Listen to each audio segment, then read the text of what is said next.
Welcome back, everyone.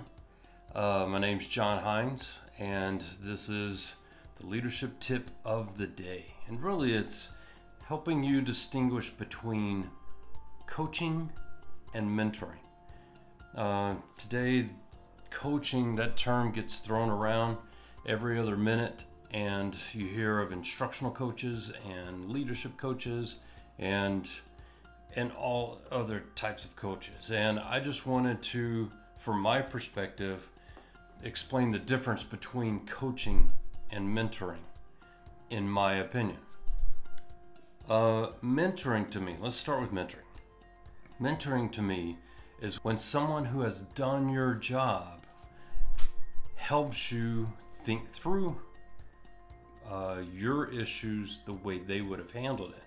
Now, there's a quote I love. It's called, "To understand the road ahead, ask those who are coming back." And that's a perfect quote. It's a perfect quote for using a mentor. They've been there, they've done that. They come into your world, they see your problems, and then say, well, when I was in that situation, I would have done this, or I learned this lesson and I'm just going to pass it on to you. And so to me, mentoring is someone helping you learn to think like a veteran principal, assistant principal, counselor, whatever. They're going to help you with systems, like me, data, how to build a culture, those rough days and how to deal with that, how to document. My gosh, that's a whole video in itself. So that's what I think of as a mentor. Is I'm going to come in and I'm going to help you think like a veteran principal.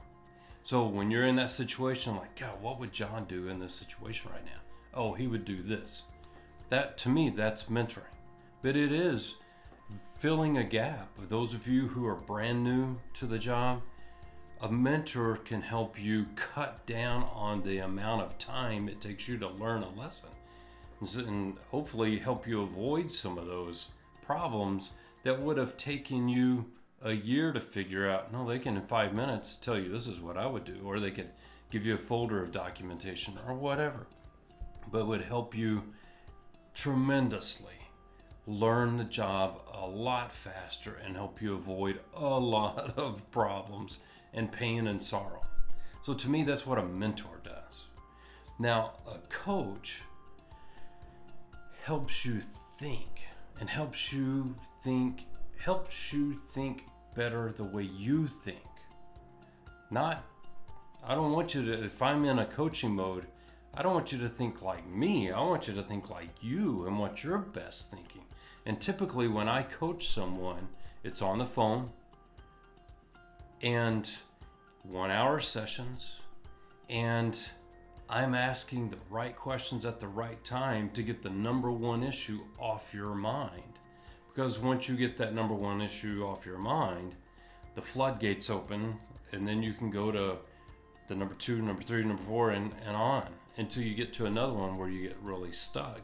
And it's not necessarily on problems. What I think of when I coach someone is your number one issue that's on your mind. Let's get that into motion so that you can move on. And that could be a goal. That could be a problem. It could be a faculty meeting speech that you want to give. It could be the relationship with your significant other at the house.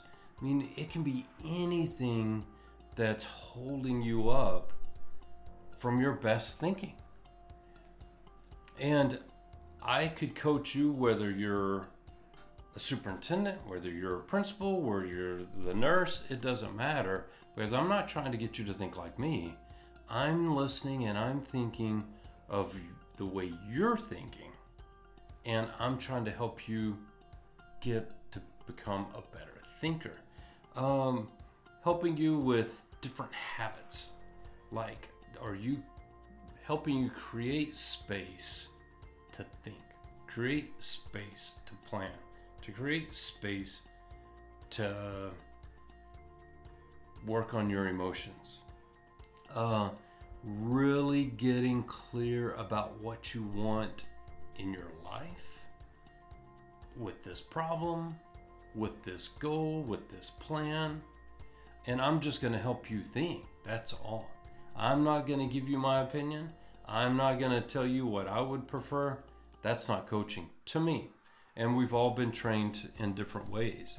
I love coaching people. Really, I call it stealth coaching. That I'm just going to ask you questions, and by the time we're finished with our conversation, you're going to feel a lot better. You're going to have a plan. You're going to get clear about what you want. Typically, in education as a principal, you've got the organization, you've got the parents, you've got the district, you've got your staff on you constantly. And that's just the job, because you have 70 teachers. And you are the one in charge. So yes, they are going to come to you because you're the one who has the authority to make decisions. And then you go home and you have this one person typically who is saying, can you leave? Can you bring some of you home? Because we want your best too. You give your best to work. And as a principal, many times you have problems if you don't give 110%. So then by the time you get home, you're just a beat up, worn out principal. And so I work typically with the people I coach on their whole life, not just their professional life. And many times we've got to work through the personal life first in order to get to become effective at the professional life. And so I'm that second voice that's saying, okay, so what are you going to do when you get home? What kind of person do you want to be when you get home? I've had a coach for 10, 15 years, and here are all the things that I have learned from my coach. And I hesitate to put them in the description because I want you to learn your own lessons and not my lessons that I learned by having a coach. So I am going to put in the description a chart of my thoughts on the difference between mentoring and coaching, and then you make your decision on what you think is best for you. And they may both be best for you, but and then you can seek those out.